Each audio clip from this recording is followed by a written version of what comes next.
Hi everyone, welcome to High Scores High Stakes Game of the Month Club for January 2025. That's right, it's the lesser spotted on time game of the month, in a sense, because this game of the month was actually meant to be October's game of the month.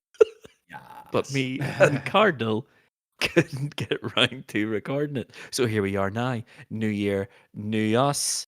We're going to get these things out in the month that they're meant to go out. And speaking of me and Cardinal Smith not being able to record this on time, with me are my co hosts. Hello. Love it. It's me. I'm Cardinal. I'm right here. I'm here. Who I'm said back. My that? computer's on. I can't see you, Cardinal. What's going on? I know. I know. So, despite my PC having a catastrophic episode, my camera also had a climactic episode, um, and not in the good way. So it is. We're waiting on getting a new camera tomorrow. How about that? This is incredible. It's like those watching the video version of this will just see a random JPEG of Cardinal Smith stuck in a corner. It might This just be the com- Gollum JPEG at this stage. Oh, Is this that is Tomahawk incredible. talking? It was indeed Cardinal Smith. Yes, Oh, Tomahawk here. I am super excited because this is our new format for the year 2025, isn't it? Love it. I'm super excited to have actual dedicated episodes to Game of the Month, not these shoehorned in double record weeks. yeah, just to get the episode out whenever we can. I think I put in the blog post for the changes in 2025. I do believe I mentioned it in last week's finale as well. The last Monday of every month is going to be Game of the Month Club, just so we can get together, record them, and get them out on time. That is the new story for it. Because last year was, I think I said in the blog post, it was either feast or famine. You either got one every 2 weeks for like 2 months and then Gone are the nothing for days 6. of gone are the days of having 4 Game of the Month episodes in a month. Yeah. But here we are. Here we are. The game of the month for January is, of course, Tomahawk's favorite game series of all time. It's a game series he's never missed an installment of. He's been there from the beginning. He'll be there till the end. That's his words, not mine. It is, of course, Civilization. And it is a wonderful, wonderful, wonderful series of games that I'm not going to lie, I don't know that much about. Tomahawk knows nothing about. So, What? guess who's going to be driving this episode along? It is our resident nerd friend, our resident observer of maps, lover of all things strategy, all things history. It is, of course, our dear Cardinal Smith. So this is when the question gets asked. Gentlemen, starting with you, Tomahawk, tell me, what's your history of his civilization? It's next to non-existent. My only times ever playing Civilization was for our season-long challenge in Yep. season 3. Uh, Other than that, I'm pretty sure I was never aware that this franchise even existed. It's probably in like the deepest recesses of my brain that I've just decided to never dredge up. But that is true. not In season one, we did talk about civilization in an episode, and you had no idea what we were talking about. that's about par for the You're course. quite right. Yeah. Yeah, if you want to fact check that, I can't remember what episode season one it was, but it was definitely in season one. So just watch all 10 episodes and find it. And when you find it, link me it. It's one of those games that I must have completely missed the boat on. I'm either too busy playing FIFA or Call of Duty in that era where Civilization probably should have also have been in my gaming repertoire, but better late than never, we'll say. I mean, yeah, but like you're Cataclysmically late, but there we are. 30 odd years later. So you decide, you know what? I think I might like this civilization. My history of civilization is a bit more than Tomahawk's. I did know this game existed. I have heard of this game. I have played previous installments of this game, just not very many of them. There was a time in the mid 90s when I was utterly obsessed with Civilization 2. I played far, far, far too much of that game for that anyone really should, to be honest. I must have stuck hundreds and hundreds and hundreds of hours in Civilization 2. Think about Civilization 2 to Civilization 6 is that is a gap of about 20 years, probably more than 20 years to be fair. When I got the Civilization 6 for that season long challenge in season 3, I hadn't a clue what was going on with it. Just the sheer depth of it now compared to what it was in the mid 90s took me totally by surprise. I was not expecting a game on console to be that deep, that meaningful, and every single decision makes a massive, massive difference Yep. in everything you do. I've never I have never spent so much time looking at menus and trying to decide what to do next as quite like I did in Civilization 6. Uh-huh. But one man who I know has a long and decorated history with Civilization, Cardinal, please fill in the gaps here, mate. I'm proud of you. Civilization 2 was an absolute genre-defying game at the time, and I remember it describing the PlayStation magazines as a god game back in the day. But Incredible things. Bring back the yeah, God game. bring back god games. Bring back But black and white. never played it, mate. What's that? Um, I have actually never played it. Anyway, here, but one thing I have played, and that is 5 out of the 6 Civilization games. So, as you did also, I started with Civilization 2. I rented it out for a weekend. I played it all weekend, and then I continued to rent it out for future weekends rather than buy it. Should have just bought it in hindsight. But Just here we invest are. at that point. Yeah, as a young teenager, you just make decisions that maybe aren't the right ones.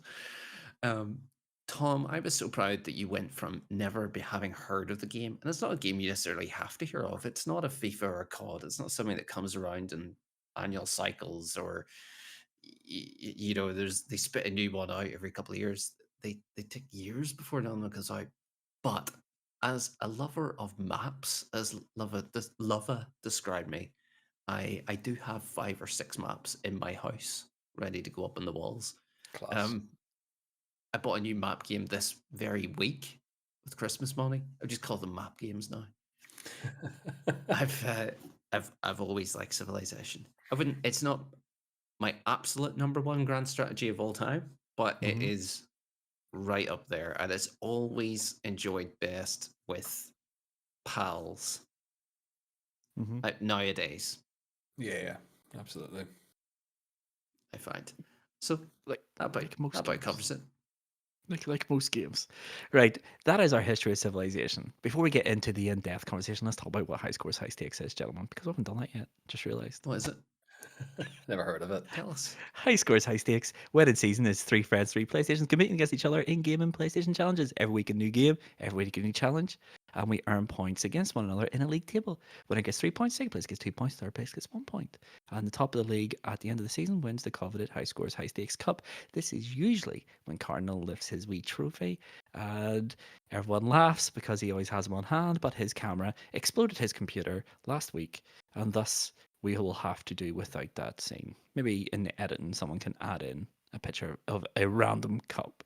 But yes, off seasons, we talk about everything PlayStation, everything gaming, and the last Monday of every month is going to be Game of the Month. We discuss, pick one game, play it for the month, and then discuss it in depth and give it a score on the patented high score, high stakes tier list. So let's talk about Civilization 6. Cardinal, as I said at the start, my history with Civilization is patchy to say the best. I've played Civilization 2, I've played Civilization Revolutions on the Xbox 360, and I've played Civilization Madman. 6. So I am going to let you drive this conversation with this review of Civilization 6, which is, of course, what, the 13th installment into the franchise, if you include all like pirates and all the little spin offs. The original Civilization came out in 1991. Civilization 6 came out in the summer of 2019, developed by Fireaxis, who are famous now for their XCOM series. But let's talk Civilization 6. Let's get there now.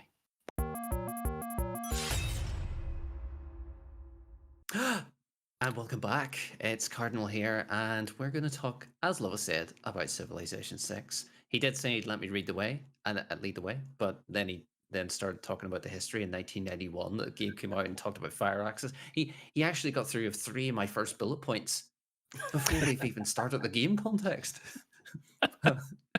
If you want to add a bit more But- context, mate, I just give the years. If you want to give the dates in which the games were released, yeah, far away, far away. No, you know what? It is Civilization 6 2019, as you said. So, wow, we're in their 6th year of Civilization 6. It's had 2 expansions. No more Civilization 7 comes out next month. At the Mhm. Wow. 11th of February. Yep, that's right. Oh, that's not even next month. That's in like 3 3 weeks. weeks. Then, yeah. Mhm. So ahead of that, it's nice to stop and celebrate what we've enjoyed of Civilization 6. And I guess what makes Civilization 6 different from the other Civilization games, the core 6 of them, it's, well, can you guys name anything that stands out? I mean, Lava, you haven't played since Civ 2. So essentially, it's the same game with new menus, better graphics. Now, Is it? you Is all it talked though? about No. this.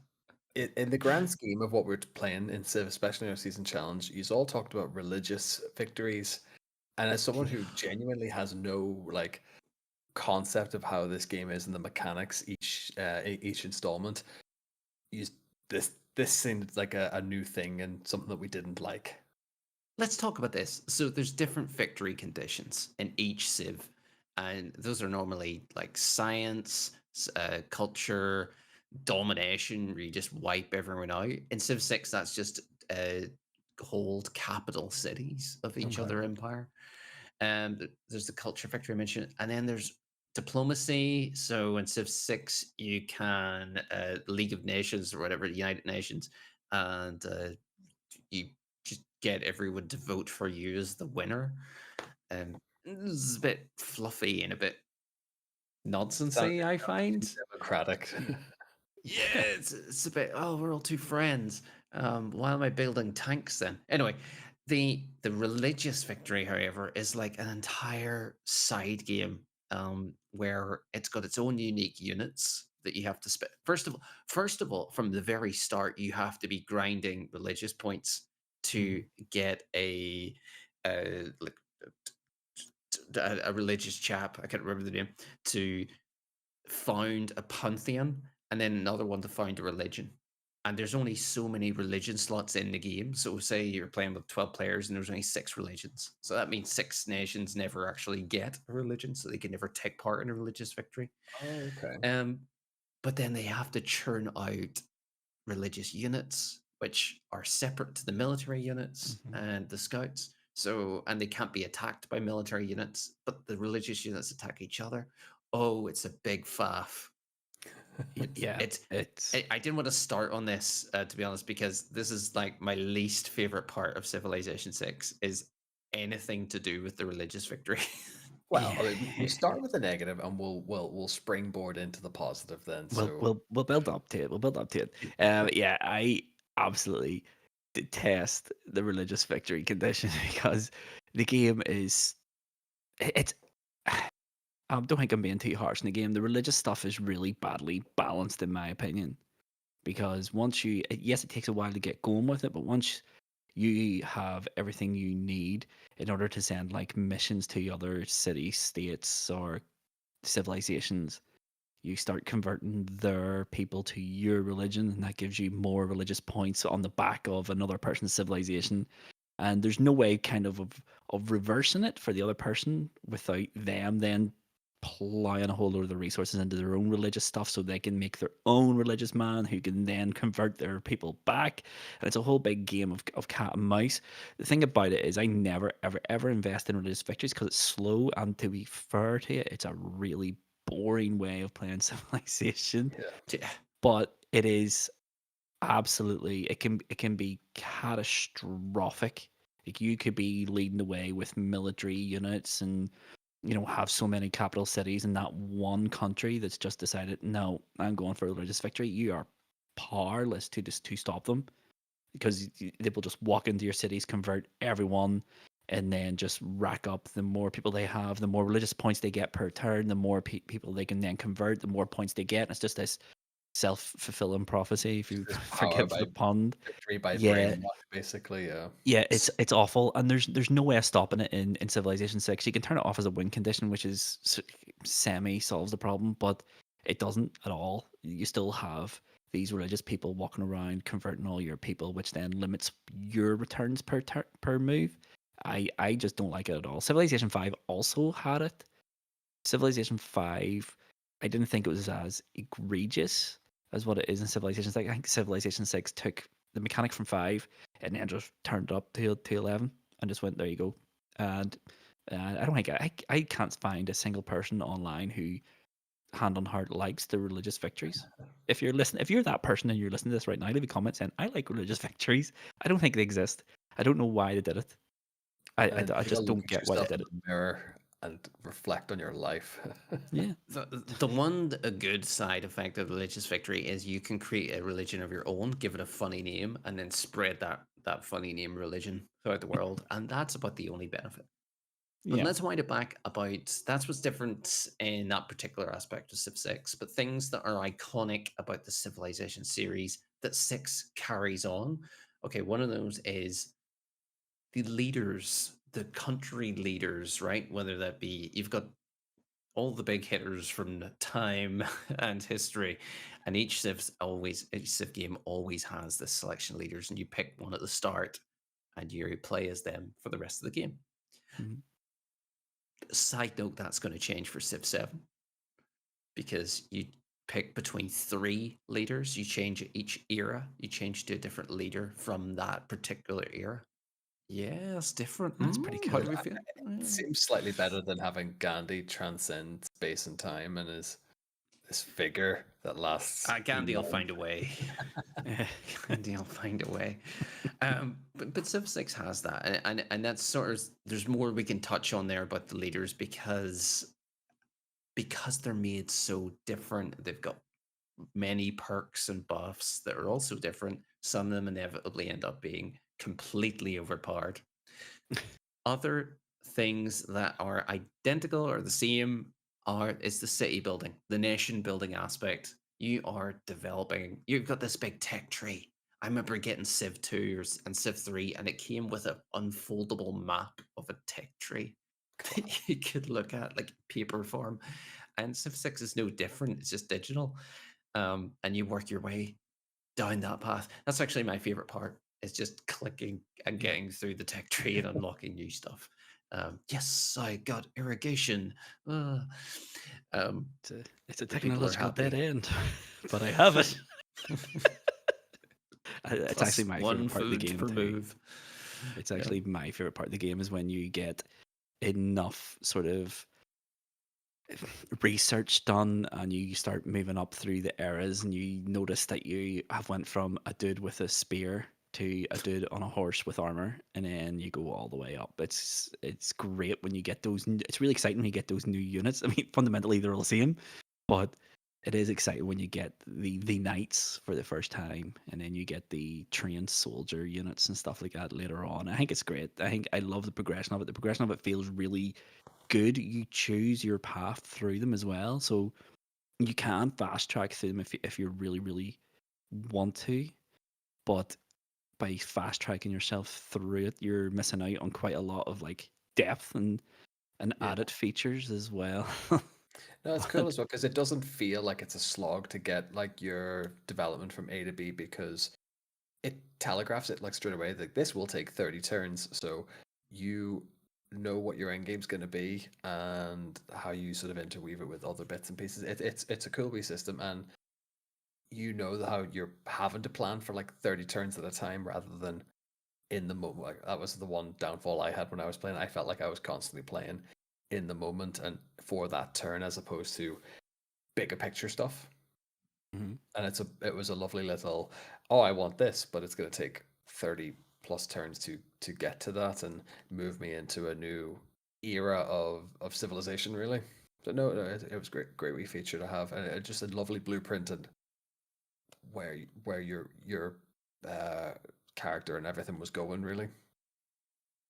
And Tomahawk, let's touch on that because when we did our season 3 playthrough as the side quest challenge, you went from absolute beginner to having an absolute war with barbarians. And barbarians always feature in each civilization game. They're these starting antagonists that are always have a plot near your city Yeah, that come and harass you and pillage your strawberries I can't tell attack if your it was a city. case of just like bad RNG or just where I had set up shop to begin with, but I found s- in particular I was just constantly every other turn there'd be a new set of barbarians coming from a different like latitude and longitude and different border, and I just found myself getting bogged down in defending than actually being able to develop. So it's a And I great think system to you put got into played it. a tough card. Sorry to interrupt, but you were started near Sherry and near Lava, and Mhm. essentially the game is always going to generate some barbarians beside each starting city or starting nation, and you were surrounded by all three. And essentially, I was to your south as well, so you were just absolutely barbarian. Yeah, it was funny But because I had Sherry, Lava, and then I had another state as well that was pretty close by as too. Rome, where they rose? That was Brussels. I think Armagh Brussels. was my city state. City states were not around in the early civs, but All I Ireland think they're champions. a decent addition. Yeah, okay, and barbarians, and they go through that progression as well, right? You know, you suddenly get a new unit, and you're like, okay, finally, I can fight that horseman barbarian who's Mhm. been chasing my scout around for Yeah. 20 moves. Um, Let's take him out, that mofo. That great satisfaction when you've like, oh, I have cavalry and spearmen and stuff. I could take this one unit out and just get great satisfaction that you've defended your borders. And it's basically back to. Mhm. I think the one thing I struggled with the most was trying to build stuff and then having barbarians take my builders. There, there are no sweeter words in the English language of civilization than when you click on that unit and it gives you your odds of success and it's going to be overwhelming victory, and that's like, yes, this is what I've been building for. Always But it's yes. no, but you got it really hard in that multiplayer map we played for the season challenge. It was beautiful to watch. I'm not gonna lie, because every fight everyone else spends with barbarians, the more time you have personally to build your civilization up to get ahead of them on the sort of time scale, the epoch map, whatever it's called in the game. No, I love it. I absolutely love watching you and Sherry just go. I've no idea what I'm doing. Because I wasn't too far ahead of you, to be honest. I was like, I was not expecting this. Because going from Civilization 2, I know Cardinal, you said it's the same game with new graphics, but the sheer difference in the depth of it is crazy. You talk about the world leaders. I felt like, maybe I'm misremembering it, but I felt like in Civilization 2, your choice of leader just give you like starting buffs or perks, and then that was really it. Whereas in Civilization 6, your choice of leader impacts your entire game. Am I wrong in saying that? Yes, you're absolutely right. So some leaders will have very little impact on the start of the game, but they'll have specialist units for the modern era, Yeah, or they'll have a particular buff that only applies for a particular building that you need to research. yeah, And let's Fair get enough. on to something that is different about Civilization 6. So what was new and this term was the district system. And I think this would have been totally foreign to you, Lova, even coming into this. So yeah, instead of previously you would just build a library. Oh, great, I'm earning science points now. Build a temple. Great, I'm earning religious points. You have to build a specific district, which is its own unique tile on the map near the city that then starts generating those science points or military points, whatever it is. yeah. And then it's got its own tree of buildings that you need to build Yeah, or that felt research, develop. massively complex. A bit needlessly complex, in my opinion. I thought that it was just going to be a case of, oh, here's one aspect, here's another aspect, and just cherry pick and plot them wherever you want, really. But I guess I can kind of see where, like, if you put a district down, it'll earn you that specific point for that specific branch, really. But I just was hoping you can go, there's a church, there's a library, there's a university, just free fire them anywhere you want. And that's how it is on the other civs. You're Yeah. just right. You just build a cathedral in your city. Done. I like that touch on your microphone there. That turns the light off. Do it again If for you the video viewers. sit there just for the video, yeah. Oh, look at that. Light on, light off. He's live, ladies and gentlemen. Um, one thing I think they maybe why they did this district system was to just build some flexibility into how you build those your scores and your points to develop your nation. Now, if you build a campus for science beside a industrial campus for building things faster, there's a bonus for them being beside each other on the map. So you can start to customize your civilization or your city and what points that generates. Okay. Does it really make it better? I don't know. It makes the map look a little different, I guess, but That's what I was going to say about it. The one thing I do like about the district system, because I think it was the one thing that I couldn't understand, because I had built a pyramid and couldn't understand why I wasn't getting the benefit, and it was because I hadn't turned the tiles around it into, I can't remember what I think it was a religious district, I think. Um, and you said no, you need to make districts, and I was like, what's this? But what I like most about the districts is, yes, it's the flexibility of your sort of your whole civilization. You can sort of have like areas where you're just buffing each tile into like infinity. But I also like the way it looked. It made the map look completely different for every single civilization. The buildings were different, the tiles looked different. Whereas in previous civilizations, it was bare bones. Everything looked the same, only it was a different color. Whereas in this game, they put a great load of detail into, this is France, which looks like France, even with the little education districts and that. It looked like French buildings. The German buildings look German, and that sort of. I know it makes Yeah, that's it's quite it's the word's smallest difference, but it makes all the difference. I really enjoyed the district system once I learned what the heck it was.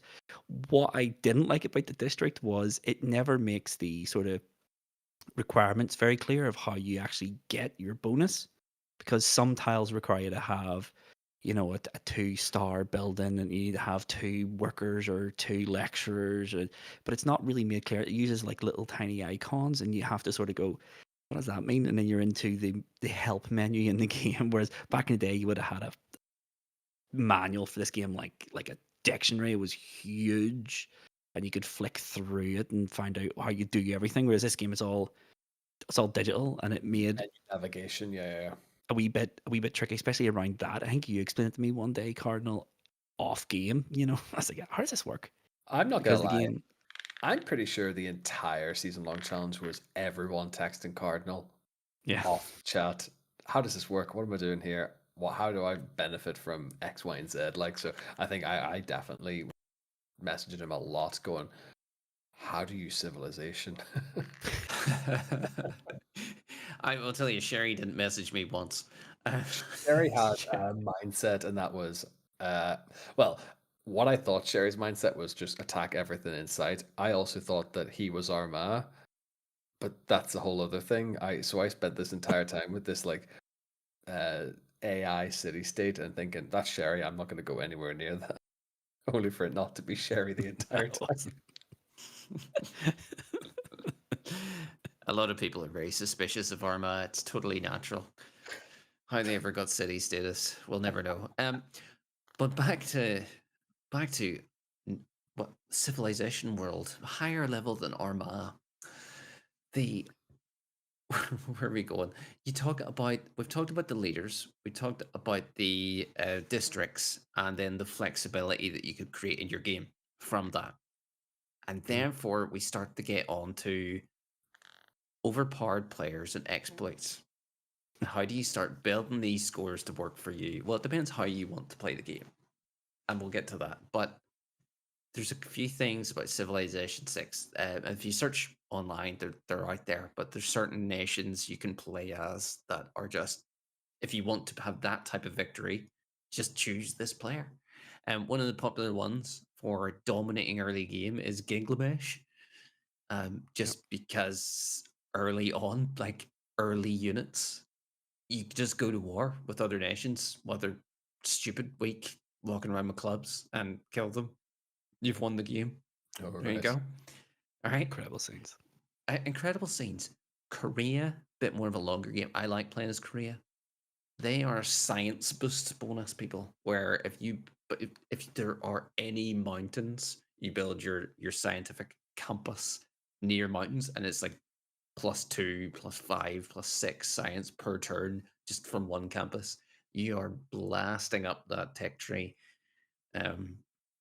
quite sweetly. You've got nothing Yeah. else, but you're really smart.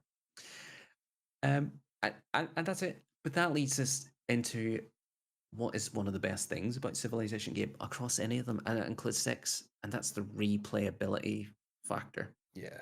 Every game you play is totally different map, different leaders, and then yourself and what you want to achieve may be different. And therefore, you choose your leader and you decide how you want to play and you go for it. And I would ask you guys, how do you like to play a Civilization? If you had to start again today, what victory are you going for? For Tomahawk's sake, I will remind him that there's domination, science, culture, religion, and diplomacy. I think my brain is always kind of like, I'll just go in and smash everyone else's civilizations up. So in my head, I think it's going to be the domination play, but I have a feeling that I would try that with every nation at first. And you talk about replayability. It's like I will try that domination path with every leader, and then sort of tick off who that works for the most, and then go right. I'll replay that and try a different way anyway. So I like the idea that you went for tech and you play the long game, whereas I'd be like, no, I'm going to try and win this as quick as I humanly can. Yeah. Domination's the hardest victory. Because It's it so takes Tom. Just my it takes pig-headed way to do it. Yeah. takes a long time because everyone starts off relatively similar powers. I like sort of a wee bit of everything, like not being. I like technology and science, but I also like having a strong army so I can protect myself just in case someone who has been focusing totally on domination and army strength and army size, so I can hold my own at least against them, and then maybe try to out-science them with having better equipment and that sort of thing. I I have never ever just picked one path and then go straight down that one path. It just seems really limiting to me. Yeah. I also like holding coastlines. Don't know why, but You in the season-long challenge you had a lovely starting point, and you had a bit of an armada set up, and you had this sort of lovely city all the way along the coast, and you were starting to yeah. build armies up that way. Like you had a really, really good setup, and a really like. I think it does help that when your starting geography gives you a good footing Oh yeah. into the game as well. Yeah. It's completely random as well. It just randomly assigns you a spot in the map and then just randomly generates everything on that map. I like having coastlines. I don't know. I think in my mind, obviously you get defense boost from being on the coast because you can't be attacked from four sides. And then it gives you that opportunity if you do get ships. If you want ships, then you then have the easy pathway in and out, and you can maximize like your move bonuses for getting your ships and your fast ships and all sort of good stuff. But yeah, that's sort of it's always my strategy is just focus on one or two things. Usually science, usually army size, and sort of that sort of way. I never focus on religion nor education that much, which is bad. But yeah, no, I like sort of just having two pathways open to me all the time, so I can just react to what's going on around me in the map. Especially once you unlock everything, you can see what everyone else is doing to some extent. You can sort of make your sort of envoy pathways and sort of send spies, and they tell you what's going on in everyone's city state, and you can go, okay, then I can focus more on my army for the next Yeah. 10, 20, 30, 40 moves. And then once they say, yeah, they're not doing that anymore, they're pumping a load of money into education, then we go, okay, let's keep on with the army for the next 10 moves, and then let's move into science and let's try to keep pace with them in the science. That's what I try to do, mostly. What about you, This Cardinal? is one thing I will just before Cardinal gives us his preferred route. I want to give a big shout out to the map in this game because you are bound by the area in which you explore in terms of visibility. I think that is absolute stroke of genius. Obviously, you can see as major nations become available and how they start Yeah. to interact with other cities and stuff, but you are in the dark and you are bound by your willingness to explore. I think that is just an absolute gem of a feature in the map, and I'm pretty sure that's going to be uniform throughout all the Civ games. Then, Pretty really, much, yeah. My memory of it, yeah, the fog of war always remains. You can send envoys to other city states or civilizations, and you can get a sort of view on what they're doing, but it's very, very, very narrow. So you can see what they're doing. Yeah. And once you discover something, you can see it, but obviously you can't see anything around it. I also, what about the map, what I like as well is obviously it's a 4x strategy, so the map makes a big difference. So all the terrain types sort of give you an advantage or a disadvantage in any battles. It sort of increases or decreases the amount of spaces you can move per turn and stuff like that. The map plays a huge, huge role in how the game goes for you and everyone else. You can't find yourself fighting over resources like gold and bananas and all that sort of good stuff because they give you boosts to everything. The map is everything in this game, and it is super important. It can't be understated. Take it, Cardinal's gone. No, I'm right here, my Very good quiet. friends. I was just letting you. I was just enjoying that you were taking me on a journey there. I do love that you like the coastlines, because I remember you built almost every city you had in our season 3 playthrough along the coast. And you were actually getting attacked along the coast from barbarian ships, but you were able to take those out. Once you controlled that sea, you were the only player amongst us who actually had, enough boats to actually cause damage, and you could even attack land units with certain boats in Civ 6. So it is very powerful to have. My favorite playthrough or way of doing it is a mix between science and commerce. I Okay, like yeah. having money, and I like trading and having those routes come in, and more coin per turn means I'm always ready to upgrade that unit. That archer Yeah. becomes a true. crossbowman, right?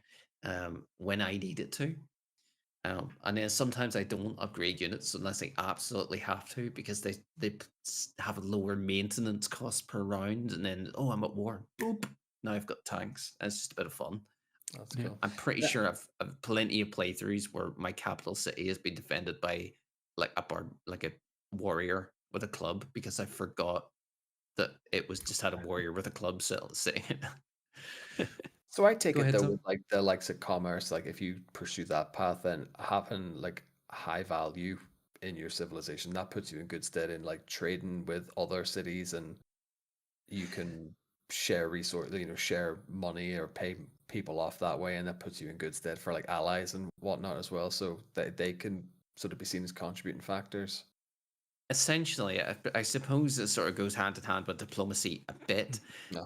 in that you're able to easily trade in, like, oh, I need iron, so I'll get some of that in, or and I'll sell my chocolate to get it, or whatever. Yeah. Love has got his bananas. Yeah. You've got your whatever you had there, up in your starting place, barbarians. Trade your export your barbarians. Um, and it's great because I just like that upgrading stuff. Uh, boom, I've got a knight. That's amazing. Your military value goes through the roof because you bought a knight. Yeah. Yes.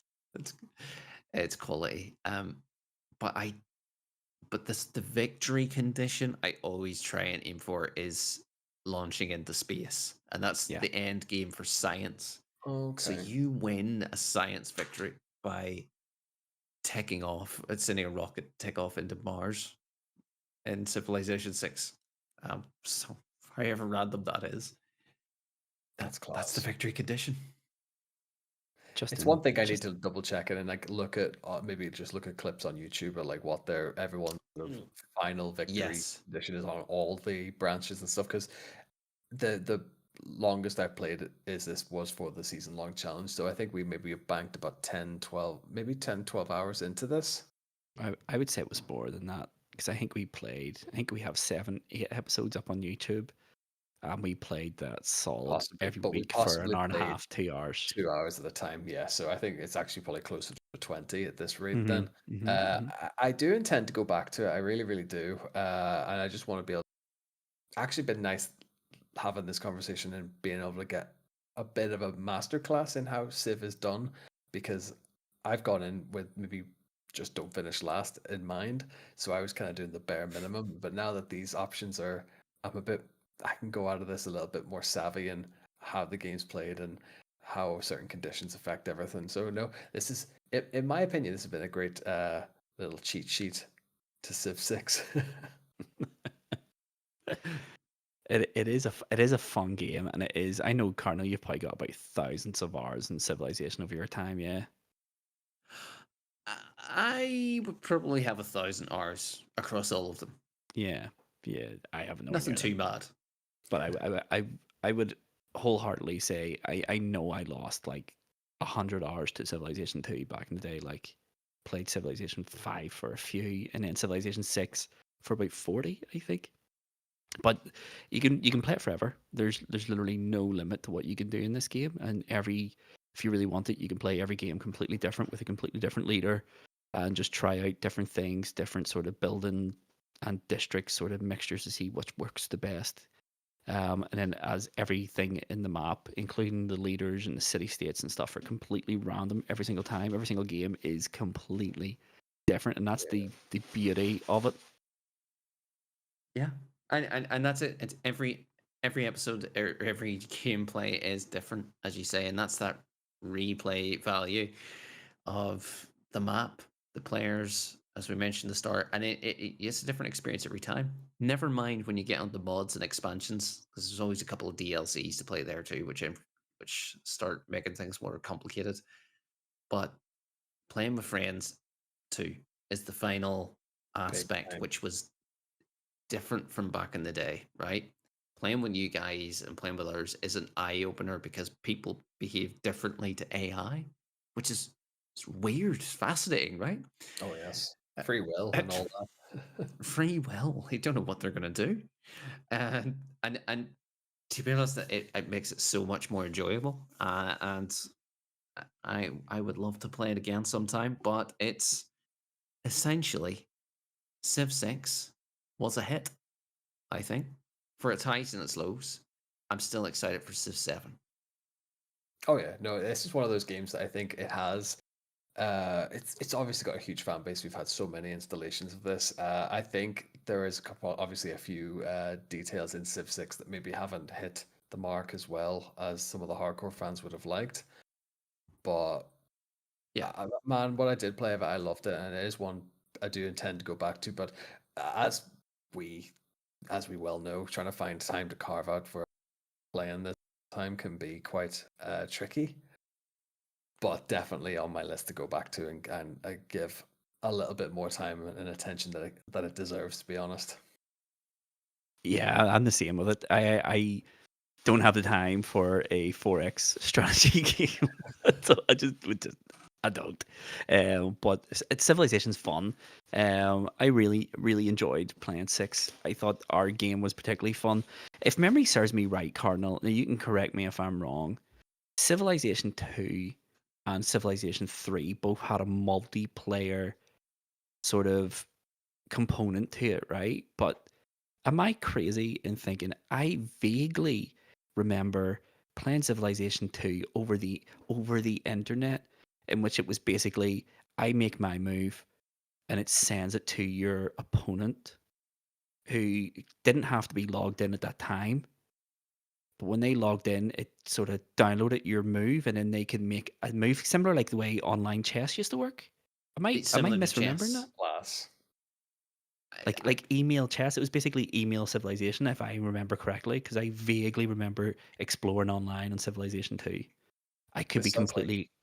this sounds like one of those people who play diplomacy, but like post their moves out to each other halfway across the world. See, you're laughing. That was literally the way you had to play online games back in the day, where you would make a move in chess and then send it to the person you were playing, and then they would get back to you. Maybe in a minute, maybe in a week, maybe in a month. Maybe they'll never get back to you because they died in while you were making your move. Just the way it was. It might have been a different civilization. It's so funny that you've described that because playing Civilization Online now, people get so frustrated because of how long some people take Yeah, to make the move, and they put yeah. like a 2-minute cap timer on your move before it goes A on shot automatically clock. or something. Oh my But Yeah, that's what days. we did. That's what we did. We put a timer in the moves. yeah, but and you're like, okay, and you're sitting waiting for like a minute and a half sometimes because all you've had to do is build a granary. All right, Yeah, what else am I gonna do? Move yeah. on. And you're That waiting is on. that is one thing I will say that's bad in Civilization is there is some moves where you can do so very little. So if you have if I w- so there's points in our game when I was trying to build I want to say it was the barracks to train soldiers, but that takes I think it was 52 turns, My and goodness. while you're waiting for that, there's so little you can do because I didn't have the resources, I didn't have the manpower to go out and do any great sort of scouting or anything like that. So it was just basically fortifying my 2 or 3 cities, whatever I had at that particular time. So it was literally just making sure that everyone was in a good strategic point, just in case the barbarians came, or Tom came, or you came, or Sherry came over to look in trouble, or the Germans or the Russians. But basically you were just biding your time because your next move was when you had those barracks, and Yeah. there's points where I wish there was a just forfeit turn. You can just sort of I don't need to do anything this turn, so just skip it. But that doesn't, unless I missed it. Does that exist? Skip I, turns? no, I don't I think it don't think so. does. I don't think so. There Yeah, seems So to yeah, be you an can awful just lot of move a unit forward a square, move a unit back a you, square. you just mhm, Take hit X. yeah, No, take it. you can just say auto go turn. like next turn. Your turn's done, Yeah, essentially. you can stick everyone on auto turn, all your units. So you can, but you still have to X your whole way through to to Do you know to one thing? end your turn, which is quite annoying. And also another thing that's annoying is if you want to end your turn, but you still have like one unit still to move, the turn won't end. It just won't highlight and doesn't tell you why it won't let you end your turn. And you have to L1 R1 through all your units until you say, "Oh, this I missed this one," which was the scout. It's 3/4 of the way across the map, and you totally forgot you even had him. And he hates you, and he wants to come back and see his family and kids, but you're not going to bring him back because that's not his job. His job is to find me gold and bananas. Okay, you One guessed last it. thing I want to complain about Civ 6 Hmm. is I want freedom to build roads and railways where I want them to go. Well, to build roads and railways, you need to send a trader to from one You city do. to another, and that builds a road. To build a railway, you need a military engineer, which is a much later game unit, and then you can sort of build a railway wherever you want. But if you remember Civ 2, you were building roads everywhere, almost in Hmm. every tile, Yep. right? Yep. Your infrastructure was the best in the world. Infrastructure For was the so important though, because if memory serves me right, railways quadrupled your movement per turn, Yeah, and roads doubled. yeah, Unbelievable. and some civs when you build a railway, it's zero moves to Hmm. move from one point to another. It's just instant. I've arrived. Here's my tank. We're at war But now. Yeah, no. but one One thing, if we're pitching for new ideas for Civilization, here's my oh dream nice. Civilization game. Keep the core game exactly as it is, but when it comes to building cities, it's like SimCity.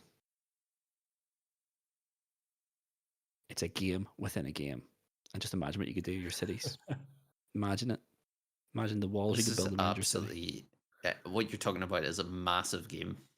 Yeah, it's absolutely enormous, but What you need to do is just I run mean the it's two doable. games parallel to each other. You just play Civilization, and every time you go to a new city, you boot up like No, city skylines, and then just build your city. no, no. I want period correct details for every epoch in human history, and I want to build a city within civilization. That Don't is my ask for city. much. This is my city. It looks like no other cities. It is mine, and it's just one big military installation. It's like London in 1984. That's my city in civilization. I'm gonna have like a city of skyscrapers and squares, and in the middle of it, there's gonna be like a monument with a granary and a bit of irrigation around and some wheat in the middle. And a university just somewhere because Just I needed somewhere. some science points. There's a guy walking around with a club, just guarding it. Ugh lost. Ugh no like this city. But imagine that. That would be my that's something I would like to see a bit more customization in your cities is what I'm saying. Maybe not. Maybe Sim City inside Civilization is a bit crazy, but a bit more customization of your cities. I really Like like that ambition. Yeah. make it happen, Pure Fire Access. emotion. Let's go. Let's go. Let's go. But yeah, anything else, Cardinal? We need to discuss it. Have we missed anything? I don't think I, we have. to be honest, we've talked about all the points I was going to talk about, and it's just my favorite part about it is the different stories every time. If you Every go on single time. Google, YouTube, you'll find plenty of video. You'll find videos of the worst start ever, where somebody starts on a desert island in the Oh middle of wow. an ocean, or you'll see epic battles, between two players, or whatever. It's all there. It's great storytelling, Oh, it's pure and it's narrative, and completely it's like sandbox. completely random narrative as well, and it changes every Yeah, time. I think that like that just opens it up to like it plays in with that replayability as well. That your story, your narrative is always going to pan out differently. and Yeah. with that, I have to call it a close. Civ 6, it's been fun. Thank you for being with us from 2019. But next month it's Civ 7, so see you never. That's not true. Here's how February 2025 is going to go, okay? Civilization 7 is going to come out. All the Civilization fans are going to go, this is amazing. The best Civilization ever made. I will never play Civilization 6 every game because this fixes every issue I have ever had with Civilization 6. What a day. Thank you, Fire Axis. And then March 2025, those same players are going to be on the internet complaining how they I ruined hate this. civilization I hate this. I with, hate that. with whatever change is egregious enough to stick out to them. They will go back to Civilization 6 and they will go back to Civilization 5 because that's what gamers do. We want the next installment of our favorite franchises. We love it for a few weeks, and then those little problems rear up. And until Fire Access sort of fix whatever, there will be balancing bugs or balancing issues in this in Civilization 7. There will be, but it looks amazing, and everything I've seen about Civilization 7 sounds great. It sounds like, and that they're fixing a lot of those issues like holy victories and stuff like that. It just sounds like they've thought about it, they took player feedback and they've sort of put it into action, into fixing it. We haven't seen the end of religious victories. I've no doubt in my mind that the holy war will still be a thing. Hopefully it's not forced into every game. My hope is you can just turn it off. Just close that progression route down, and then that'll fix it for me. What we have to do though, Cardinal, before we call this, is we have to find a spot for Civilization 6 on the patented high scores, high stakes tier list. Obviously, our tier list goes from A to or S to D. Sorry, isn't it? Or is it A? S to D. S to It D. is S. I was like, isn't it? Just when I said it, I was like, that sounds wrong. Typical side scrolling beat 'em up score grading format, yes. S to D tier. Um, I think Tom, you give us your score first. I'll give you my score, and then King of the 4X strategy we'll leave to last. I am going to put this one purely because I've maybe come to the party a bit too late and I haven't put enough hours into it to give it beyond this grade. It's going to have to. It's going to be a B tier for me, hmm but Okay. purely because I'm in this weird catchment area with it now. But that maybe we re-review this in 2 years' time and I might bump it up to an A. But as it stands right now, that's sitting firmly in the B category for me. Okay. Okay. Fair enough. Fair enough. I am going to give Civilization 6 also a B. Also a B. Uh, I think its issues stand out to me. The Holy War victory thing sticks out to me. Another thing that sticks out to me, and something we didn't mention, was when you play the CPU. If you pick a short game on the CPU, it's over in a flash, and it's extremely difficult to keep your progression up with the computer. As the computer just does everything, Lightning. like a computer, and it's so difficult I find to keep up with it. Other things I didn't like about it was it doesn't, and maybe there's a tutorial in there. I've never seen it. I'm sure there is. It seems like a big sort of mistake to have a tutorial in a game like this, but the game doesn't do a very good job of explaining itself. It does just direct you all the time to the help guides in the menus, which is just a lot of flicking through a lot of words.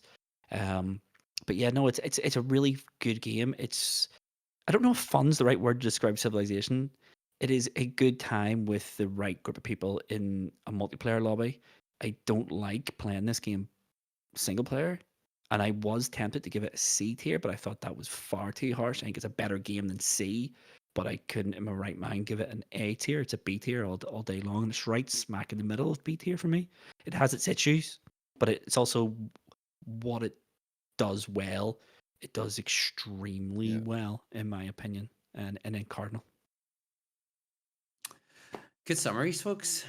Before you started, I had one score in mind, and I will keep that score. It's a B tier from me.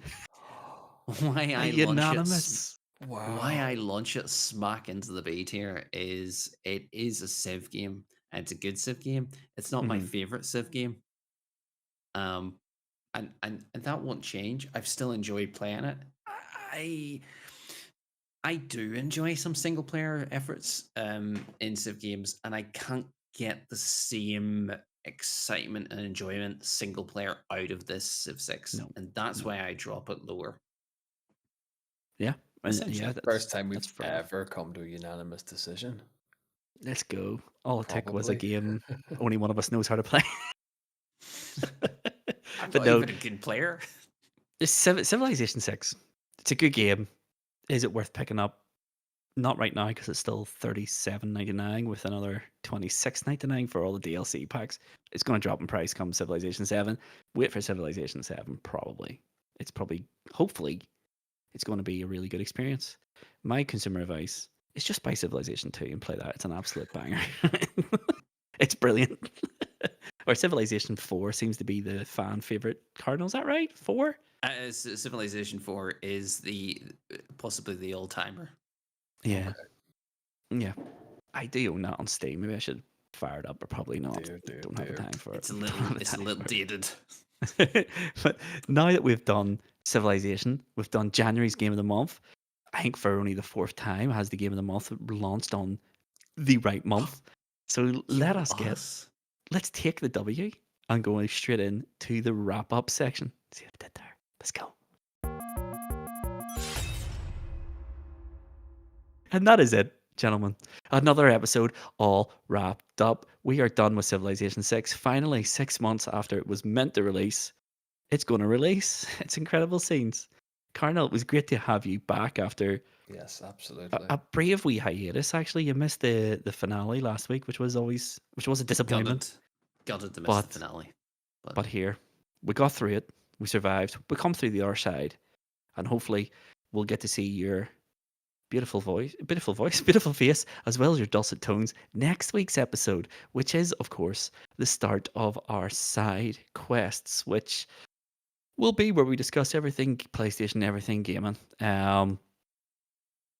It'll be a slightly longer side quest series. Am I right, Tomahawk? Just because the Yeah. way it's so, if we went with the 12 weeks, we will do episode 1, season 5, and then the next week will be a game of the month. Am I right in saying that? So Yeah, we're so going to do one every extra week. last Monday of every month is going to be game of the month, so it's going to run slightly longer side quest series, but it just breaks our schedule up a little bit better for us in the Makes it for a it's fresh. better user and listener experience. Tomahawk, it's nothing to do with us. It's just to make everything as seamless for the viewers and listeners as we possibly can. But yeah, that is it for Game of the Month. Our next Game of the Month will be the last Monday of February, and it is, of course, the Stanley Parable.